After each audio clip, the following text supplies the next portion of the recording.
Gracias, Manuel. Además va a ser un taller, una prueba de lo que va a hacer también en Nápoles, porque va a venir siempre Manuel a decirme en qué puedo mejorar este proyecto. Ante todo, le pido perdón de no poder estar después para la cerveza y la charla informal. Es el momento más divertido, me da mucha lástima no poder estar ahí. Pero bueno, voy a volver. Le prometo también que voy a recuperar esa cerveza. Y nada, yo les doy justo un elemento personal. Yo soy un italiano que estudia los chichimecas, que ya puede ser un poco particular, ¿no? Y para dar una conexión más personal a todo esto, hablo un español que es un poco argentino, porque mi mamá es argentina. Yo nací en Roma, soy romano, etcétera. Pero cuando llegué a hablar con el profesor en La Sapienza, dije, me gustaría investigar los indios ahí en La Rioja, en Argentina. Ah, no, pero yo soy mexicanista. Así que me metí un poco en el tema de México y al final, después de una licenciatura sobre Vasconcelos, la raza cósmica y una maestría en historia moderna, me enamoré siempre más del contexto mexicano. Y siempre me fascinó muchísimo el contexto de la frontera y las representaciones de la alteridad. Así que hoy le voy a hablar justamente de los chichimecas, que son los bárbaros, ¿no? También de chichi, un poco se entiende que hablaban otro idioma, que venían de otro contexto, que están en la frontera norte de México. Les estoy mostrando aquí detrás un mapa, que es un mapa, les decía, perdón, que estoy en la mitad del siglo XVI. Este mapa ha sido realizado durante una visita del 1550 por Hernando Martínez de la Marcha, y teóricamente se tendría que girar, o sea, está así, con el océano de este lado, ¿no? Porque esta es la zona de Guadalajara, así que el Pacífico está por ahí, pero es bastante indicativo porque ya aquí se ven los chichimecas. O sea, ya en los años 50, en que comienza teóricamente la guerra chichimeca de que habla Powell, que durará hasta los 90, Powell es la referencia fundamental de todo esto, están estos hombres ahí un poco oscuros, que están haciendo cosas un poco macabras, están con flechas, no es nada pacífico, ¿no? Están también un poco ahí abajo, pero lo importante es mostrarle lo que es la representación mental de este contexto. Además, hablé de este mapa en el congreso del 19-22 de marzo, Mapping Framework, o sea, que estoy súper contento que me aceptaron el mes pasado, y hablé más de esto. Pero hoy lo voy a dejar ahí como coordenada más espacial. Y me voy a meter un poco más en lo que fue un proceso para también poder dialogar con el tema que trataba Jorge, un proceso que hicieron al líder del levantamiento que pasó que hubo antes de la guerra chichimeca. Estamos en el 1541-42 y es la guerra llamada del Mixtón tradicionalmente, pero sería más correcto hablar de la guerra de los Peñoles, porque el Mixtón es una batalla en específico. Y yo voy a hablarle del proceso en que llega Tenamazle, este líder indígena, este cacique, en Valladolid, después del destierro, después que lo echaron de Nueva Galicia, y él trata de hacer valer sus razones jurídicas ahí en el proceso. Pero bueno, ya vamos a llegar a eso. El tema fundamental que voy a tratar con la excusa del proceso es que antes de que comience la guerra chichimeca, ya en estos años 40, pero en realidad ya antes, ya en los años 30, cuando Guzmán llega y conquista la Nueva Galicia, se estaba tratando de dar una forma, una representación física a estos bárbaros. Y el grupo más grande que está justo ahí, si può fare ahí, ahí perfecto, mejor, porque si ven, este es Guadalajara, y ahí está Zacatecas, ¿ves? Minas ricas de Zacatecas, así ahí arriba, ¿no? Toda esa zona donde están los peñoles, que son estos montes con arriba los indios empeñolados, fortificados ahí, es donde toma lugar la guerra de los peñoles. Y ahí están los cascanes. Y yo les voy a hablar de cómo los cascanes, antes y después de esta guerra de los peñoles, 41-42, habían sido elegidos un poco como ese grupo, que no es un grupo homogéneo, tiene varias almas adentro, pero ha sido elegido como el grupo que tenía que ser los chichimecas. O sea que los chichimecas ya estaban ahí. Y en este proceso de Tenamazle, que es del 55-56 en realidad, después no termina este proceso probablemente porque muere el mismo don Francisco de Tenamazle, ahí comienza ya a verse de manera lúcida, clara, esta cosa que son los chichimecas, que son los bárbaros. y hay una negociación. La cosa súper interesante es que los indios mismos, la agencia de los indios, es la parte más difícil que agarrar, porque en todo esto están varios actores políticos que forman parte del teatro de la monarquía y que participan en esta representación. Y efectivamente también la voz de Tenamazle, ahora la vamos a ver, nos parece un poco rara. Nos parece como que hable de guerra justa, un indio cascán siempre, ¿no? Nos tiene que poner un poco ahí, pero ¿por qué? ¿Por qué estos términos, no? Pero bueno, ya lo vamos a ver. Voy a hacer una pequeña digresión de contextualización, pequeña, como 20 minutos, así que Manuel, vos decime si me voy pasando de los 20, para después llegar al proceso mismo. Y si tengo un poco más de tiempo, también del mapa. Pero bueno, cuando estamos en la segunda mitad de los años 20, ya en esta primera fase de conquista, tiene el grande problema de la institucionalización del territorio, después de la conquista, ¿no? Del primer conquistador paradigmático que fue Cortés. Siempre, ¿no? Este tema también nos hace llegar en la mente narraciones, ¿no? De la lucha entre el primer conquistador, el general, el comandante y el supuesto rey, ¿no? Y tiene una tradición muy vasta, desde Belisario y Justiniano hasta la literatura, ¿no? Lanzarote y Arturo. Y en el contexto de la monarquía hispánica está también el gran capitán Gonzalo de Córdoba y Fernando. Pero también aquí tenemos un tema de celos, un tema de intereses políticos y sobre todo de la red política que armó Cortés y que después Carlos I se dio cuenta que era demasiado grande, amplia y fuerte y que tenía que ser, no digo desarmada, ¿no? Pero completada por la institucionalización. Así que llega Guzmán. Y Beltrán Nuño de Guzmán es este conquistador que después se va a meter en Nueva Galicia, por eso es importante que mínimo le diga qué cosa hizo, pero voy a decir poco porque espero que algo ya esté por ahí, solamente para recordar. Él teóricamente era el elegido de parte de Carlos I y tenía un gran aliado, Francisco de los Cobos, ahí en la corte, para de retomar muchos de los aliados que eran de Cortés y devolverlos a la corona. Y también había entendido muy bien Carlos I que el predominio de Cortés podía también volverse un predominio casi dinástico, ¿no? Y sabemos todos que con Martín Cortés qué cosa hubiera podido pasar y estuvo muy cerca por pasar realmente. Así que Guzmán va ahí como hombre todopoderoso, presidente de la audiencia, gobernador de Pánuco justo antes, trata de sacarle de mano el monopolio de la esclavitud, ¿no? Y con esto logra ganarse muchos enemigos. Y esta es una cosa importante también para entender cómo todo esto se va a trasladar en Nueva Galicia, en el norte.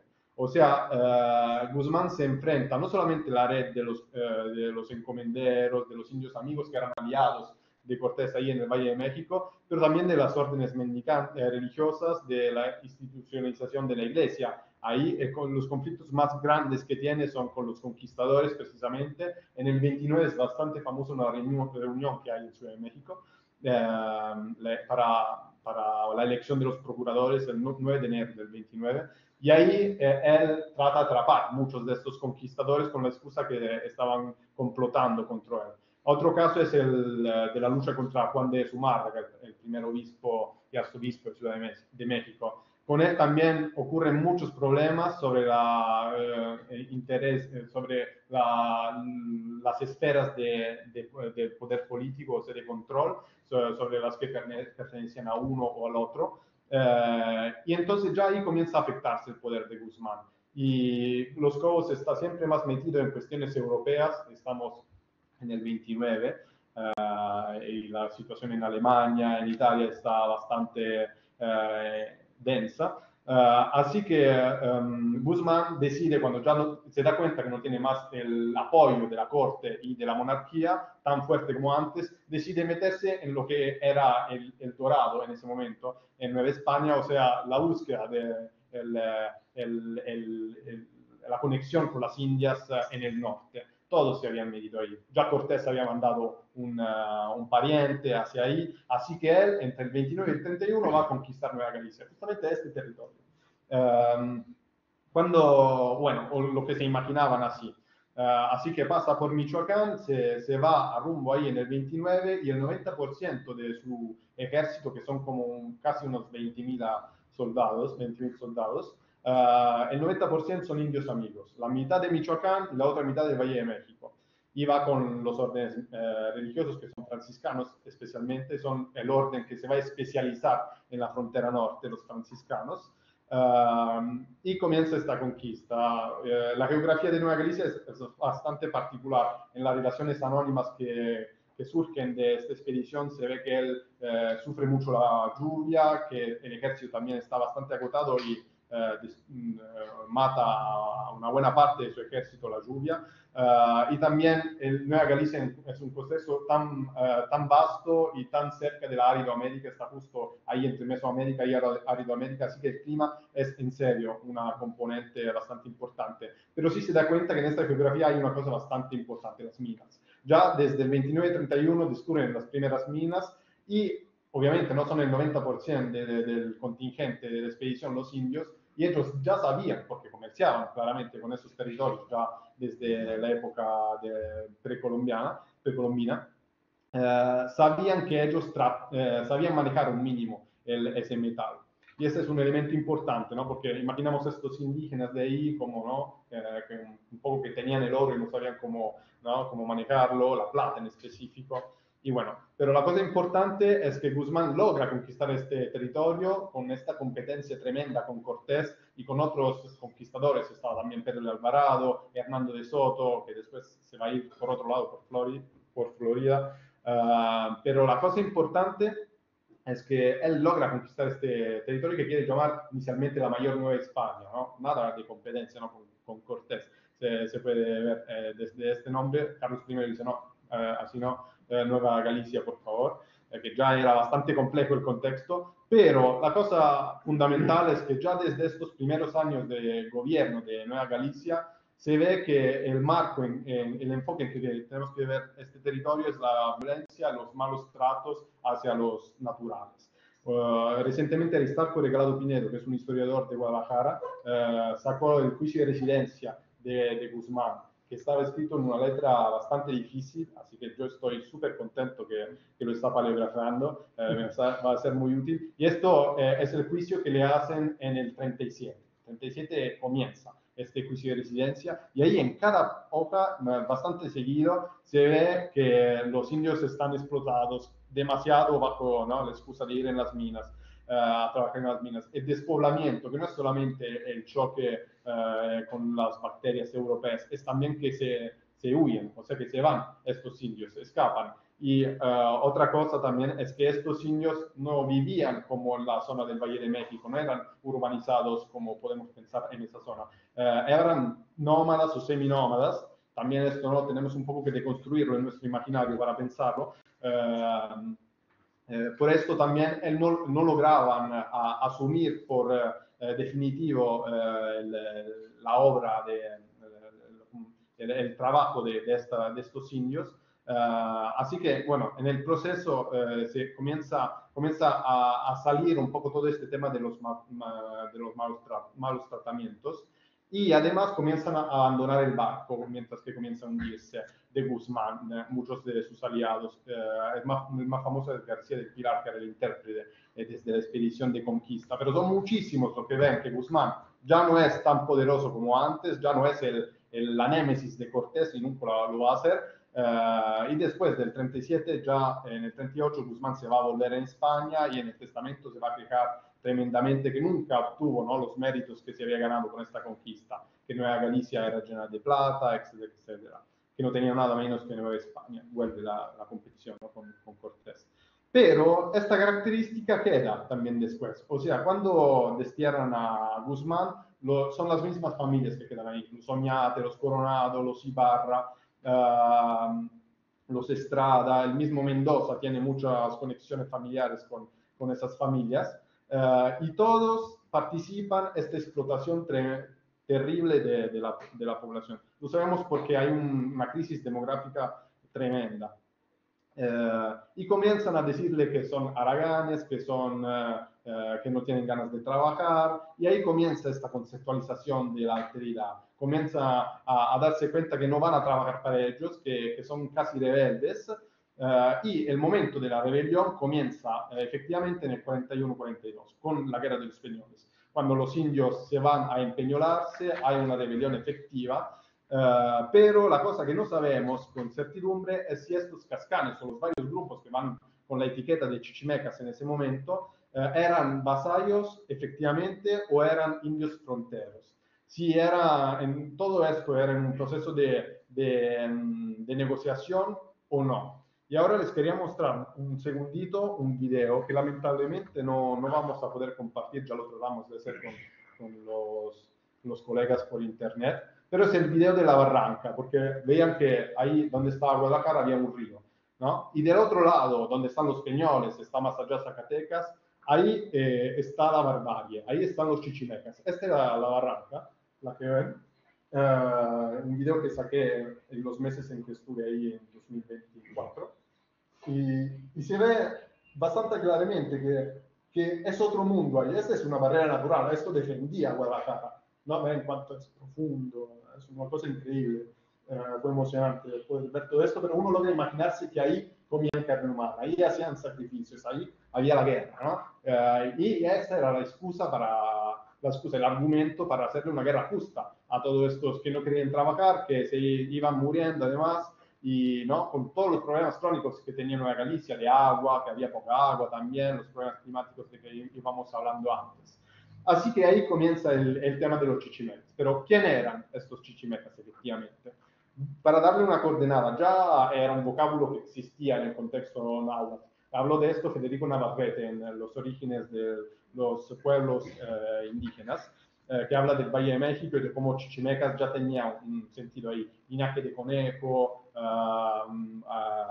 de perros también, tenía esta etimología que es bastante debatida, pero cuando van al norte con un ejército tan complejo, ¿no? Con los indios conquistadores, los conquistadores europeos que quieren la encomienda, todos quieren la encomienda, ¿no? También los indios, los frailes franciscanos, los mercaderes que van con ellos, todos comienzan a participar los agentes de la corona, porque tenemos que imaginar que ¿no? Ese es también el contexto de Valladolid con Sepúlveda de las Casas, ¿no? De ese debate, después de Salamanca. Así que todo esto se va trasladando también en esta conquista y en lo que se va formando como chichimeca. Pero ¿quién eran? Y Guzmán retoma el término, que seguramente le hablaron de esto las fuentes del Valle de México, y le hablan de chichimecas teules. Y estos chichimecas teules, que Teúl es uno de estos peñoles, si lo ven es ese, peñol de Teúl, teóricamente era la civilización más importante de ese territorio. Lástima que la referencia viene del periodo clásico, o sea que hace 900 años de cuando va Guzmán. Perdón. Y entonces ahí comienza esta referencia y él la utiliza para decir, estos son los guerreros más difíciles de ganar. Eran los cascanes, porque esa era la zona de los cascanes. El valle de Suchipila, porque todo este valle que está aquí a la derecha es el valle de Suchipila. Donde están los Gislanes, están varios pueblos, ¿no? Que son los poblados de estos cascanes, que es el grupo, digamos, étnico, ¿no? Pero no quiero hablar de grupo étnico porque es más heterogéneo de lo que nos quiere decir en realidad la etiqueta cascanes, vivían en esa zona. Y el nombre más importante para entender después que fueron estos chichimecas, después que habló Guzmán de esto, es Weigand, que Weigand es un arqueólogo de Estados Unidos que trabajó arqueología en los Peñoles y se dio cuenta que ellos eran seminómadas en el sentido que según de la temporalidad que era conveniente en Nueva Galicia iban girando, pero que parte importante de su vida cotidiana se realizaba en los Peñoles. En los Peñoles están los templos. En los Peñoles se jugaba pelota para resolver algunas peleas jurídicas o algunos problemas políticos. Tradición mesoamericana también esta, ¿no? Sobre las conexiones que había. Tenían una cosmovisión basada sobre la cacería, como los aztecas, ¿no? Los mexicas, en ese sentido, otra conexión. Eran muy temibles como guerreros de arco y flecha y tenemos varias hipótesis que fueron utilizados como mercenarios. Efectivamente, trabajaban metales, se dio cuenta Weigand, ahí en los Peñoles. Y son lugares difíciles también que investigar, sobre todo recientemente, ¿no? Por el tema de la seguridad, del narcotráfico, lamentablemente. Así que a mí, por ejemplo, me hubiera gustado ir en la zona de Zacatecas, pero lo tengo como sueño ahí en el cajón para los próximos viajes.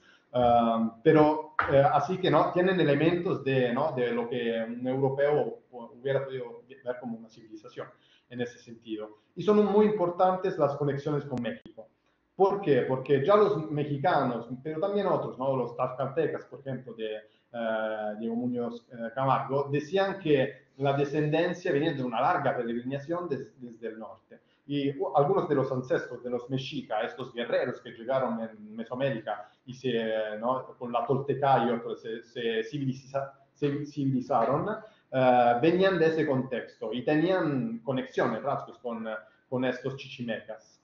Pero no, los chichimecas son una invención, estamos dando cuenta, son una negociación entre un sentido positivo y uno puede ser más negativo.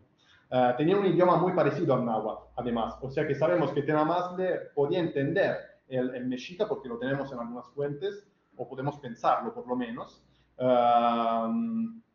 pero lo mismo los españoles necesitaban de otros intérpretes, o sea que era otro idioma. No sé si como el alemán por un español, ¿no? Pero podemos pensarlo también un poquito así. Y hay que ver cómo esta conexión ha sido utilizada, porque esta conexión entre son civilizados o no, los chichimecas, ¿no? Estas sedimentaciones que se van formando arriba de esta figura, se pueden ver como una origen guerrera para los mexicas, pero tenemos que acordarnos que los aliados de Cortés muchas veces tienen intereses a destruir a la dinastía de Moctezuma, ¿no? a ese grupo. O sea que negativa en ese sentido, para decir que son bárbaros estos indios del norte, estos chichimecas. O si no positiva, como decíamos, ¿no? O sea, los mexicas tenían este orgullo de tener una origen guerrera detrás de su identidad. Pero bueno, esto para declinar también en el sentido que, en el hecho que en el 90% del contingente que vaya al norte, muchos de estos indios conquistadores se van asentando, se van quedando en ese territorio para poderlo controlar defensivamente y llevan esta perspectiva. O sea que los chichimecas teóricamente tenemos que tener cuidado. ¿Por qué? Porque son muy similares a los mexicas.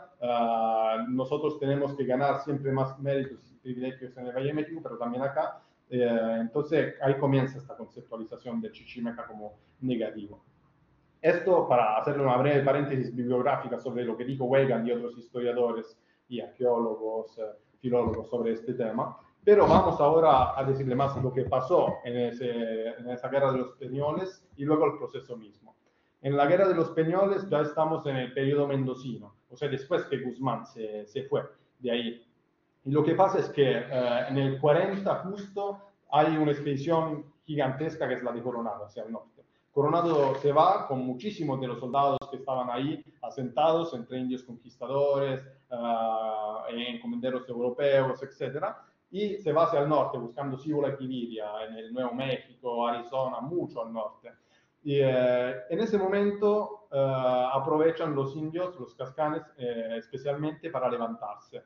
O por lo menos este momento, ese contexto de maltrato se va yendo se va desgastando tanto que ahí surge la pelea. ¿Y qué pasa entonces? En este momento Tenamazle viene elegido como el líder de los cascanes, que es uno de los grupos fundamentales de esta guerra, y se pone a luchar en los Peñoles. La estrategia de estos grupos es hacer un poco de guerrilla, porque saben que se están enfrentando contra ejércitos muchas veces más grandes, y empeñolarse luego, y luego bajar y continuar con la guerrilla. Y logran ganar mucho terreno. Oñate comienza a quejarse de la situación y llega un gran miedo, casi un gran miedo revolucionario, ¿no? De la Revolución Francesa que se va expandiendo. Y en Ciudad de México sabemos que van fortaleciendo, fortificando la parte del noroeste de la ciudad en los mismos años cuando llega esta voz. Así que el miedo era fuerte y Mendoza entiende que tiene que ir por ahí. En las fuentes del proceso sabemos que van 50.000 soldados, muchos indios claramente, pero también muchos europeos. Porque obviamente esto ponía en peligro también la Nueva España, el poder en Nueva España. Entonces van armando este ejército y van hacia el norte y comienzan varias batallas. Inicialmente les va un poco mal al ejército español, pero luego en el Peñol del Teúl, que es el que vemos ahí a la izquierda, logran ganar con la técnica un poco de, digamos, de Julio César o de los asedios medievales también que utilizaron durante la reconquista los españoles, ¿no? O hacer morir de hambre muchas veces y de sed, estos que estaban ahí arriba de los peñoles y que no tenían todos estos recursos. Pero lo que pasa es que en el Peñol de Teúl atrapan a Tenamazle, el líder teóricamente de este grupo. Lo atrapan y cuando se van hacia el otro peñol, el Peñol del Mistón, que está ahí al lado, la primera cosa que les dicen los del Peñol del Mistón, los indios, los cascanes, es: queremos ver a Tenamazle. Si nos haces ver Tenamazle, puede ser que nos pacifiquemos. Y entonces va el encomendero de la ciudad de Tenamazle, Nochislán, que es Miguel de Ibarra, lo trae con un contingente chiquito de 150 caballeros.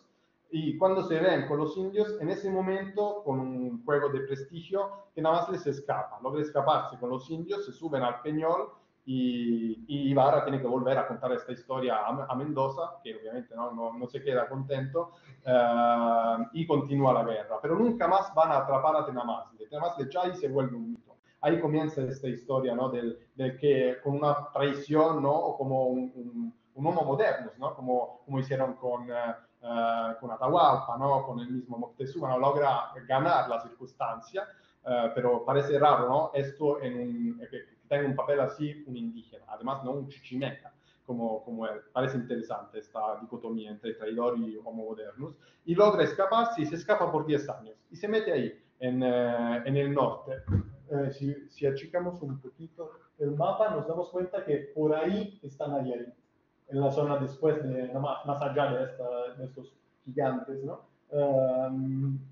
Y él se esconde ahí en los montes por 10 años, por muchísimo tiempo.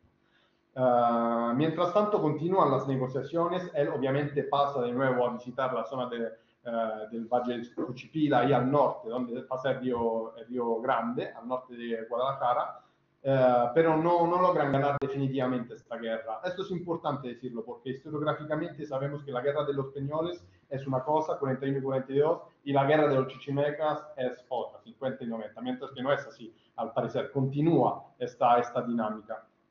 Y los mismos cascanes van jugando un papel fundamental. Un elemento muy importante es cómo se llevan los cascanes con los frailes, porque ahí al norte del río era todo un territorio en que se habían metido sobre todo los frailes, no estaban encomenderos o indios conquistadores. Los más grandes grupos de indios conquistadores, tlaxcaltecas, otomíes, estaban alrededor de Guadalajara. Ahí al norte era un territorio de ganado de los franciscanos o del obispado de Guadalajara, que había sido fundado recientemente.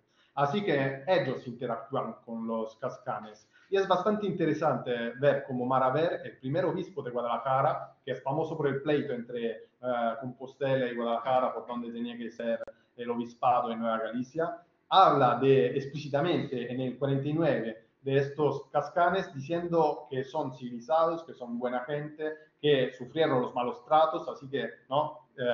Dice, es verdad esta narración, y no son los chichimecas, los pone en contraposición a los chichimecas. Los chichimecas juegan, ¿no? Tienen una lógica en este juego de espejos.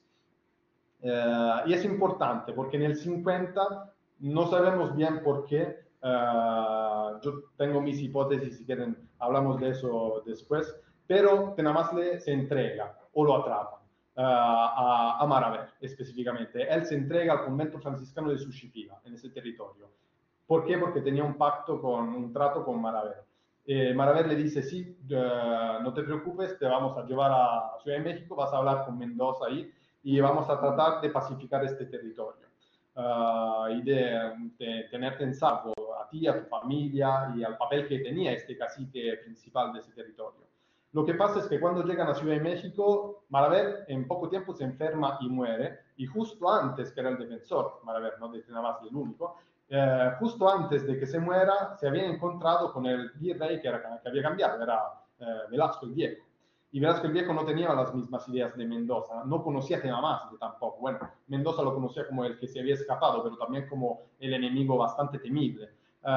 Y Velasco sí, había oído estas historias, pero no estaba de acuerdo en utilizar a Tenamazle para pacificar esos territorios en esta negociación, probablemente porque no confiaba en él, no sabemos con certidumbre esto, pero lo que sabemos es que cuando se muere Maraver, lo destierran a España, después de un par de años.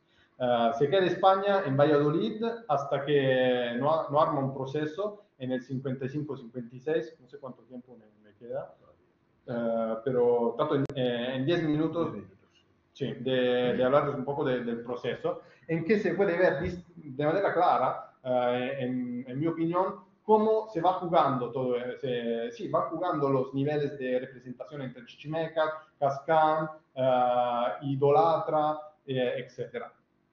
Ante de todo, le digo que en Valladolid, en esos años 55 y 56, había otra persona bastante importante en este debate, o sea, Bartolomé de las Casas.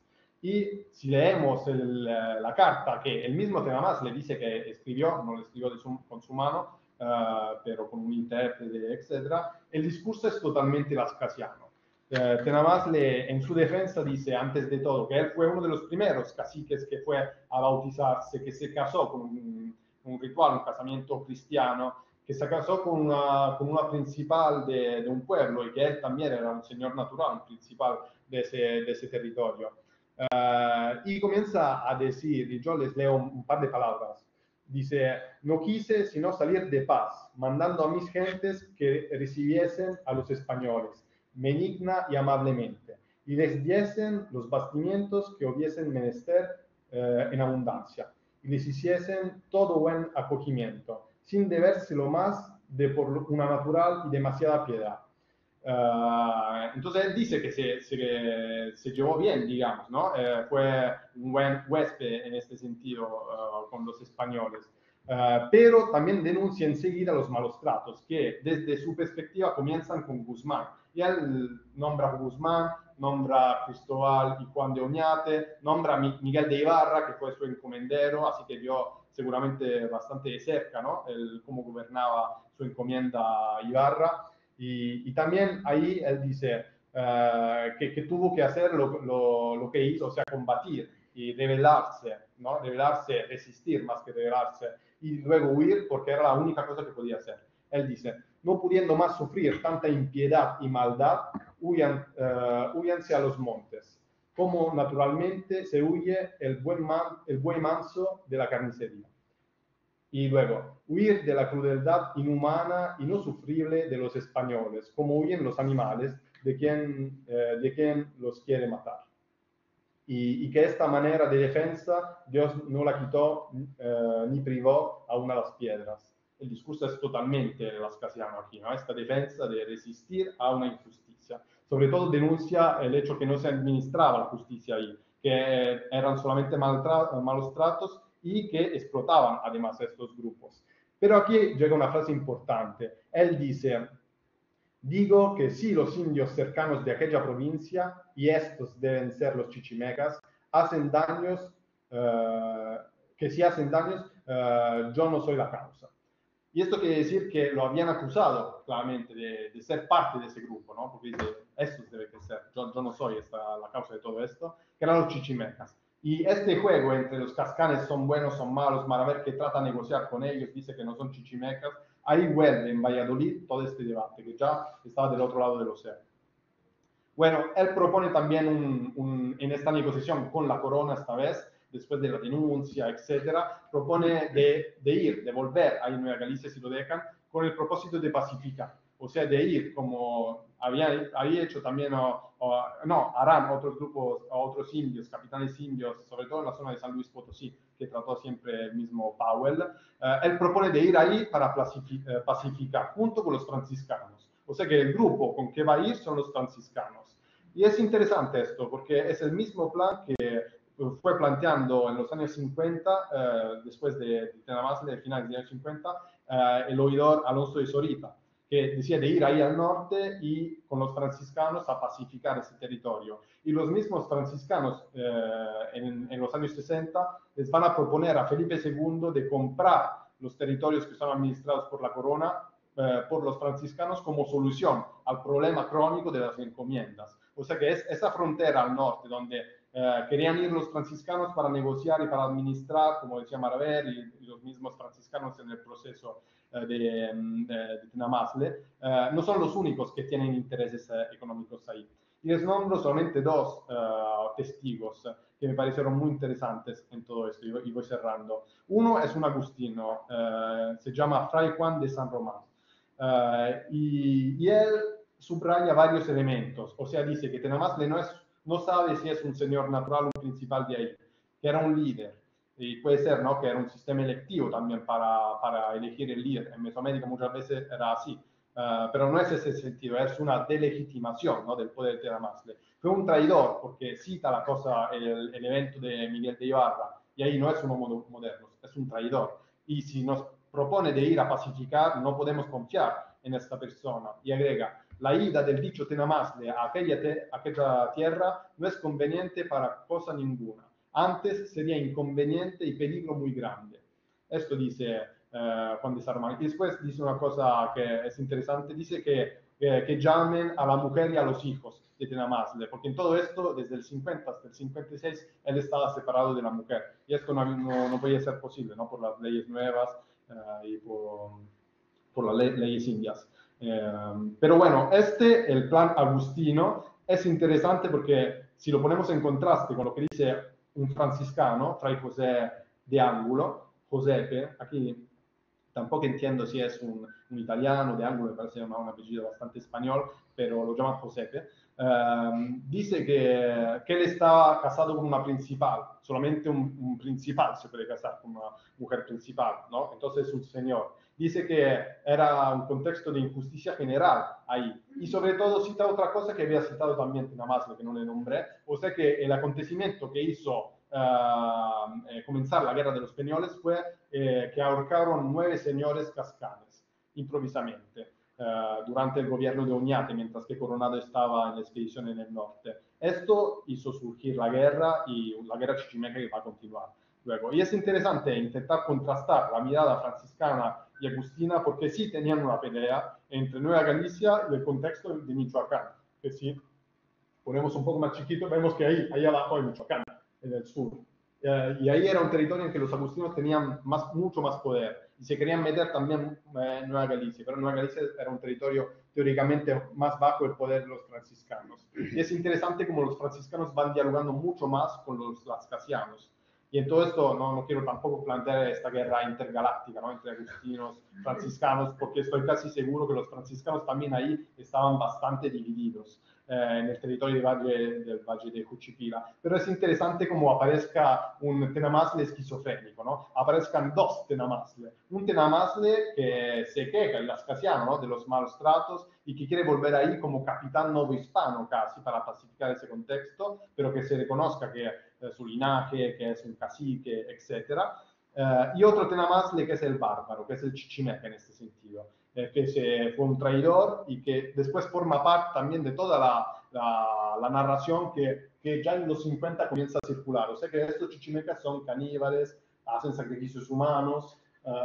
Ahí ven distintamente que no están simplemente cortando las venas a ese pobre hombre o mujer, sino que le sacaron el corazón y le están sacando las manos, o sea que están, no sé cómo explicar, ¿no?, pero sacando la mano y con el hueso que salga, como un ritual que tenemos testigos que dicen que se hacía en ese contexto. Y efectivamente tenemos también una fuente de esta esquizofrenia, porque Tenamazle dicen en un momento que no es líder, que su hermano es líder, un tal Diego, pero sabemos también que cuando se casa, él no es Francisco Tenamazle, sino Diego Zacatecas.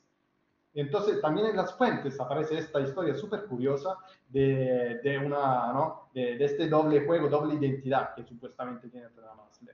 Y bueno, voy cerrando, pero otra cosa, la última que agrego, es que me gustaría también encontrar en todo este debate el argumento que después utilizan en la visita que van armando contra Mendoza, porque Mendoza va a esta guerra de los Peñoles, y luego en el 44-47, esos años, le arman un juicio de residencia. Y ahí el argumento principal es que él también maltrató, como todos los que pasaron en Nueva Galicia, a los indios, y que esta guerra fue tremenda.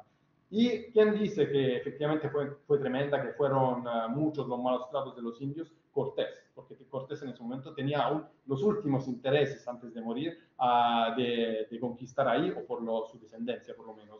Y yo tengo mucha curiosidad de encontrar cuál era la otra narración indígena, que también está de acuerdo con este enfoque, ¿no? Con el decir, sí, eran malos tratos, porque sí, tenemos este de Tenamazle, pero les decía, ¿no? De mis dudas, de las casas que estaba ahí, ¿no? Que no sabemos si era el Tenamazle o una de estas dos representaciones que están ahí girando de Tenamazle.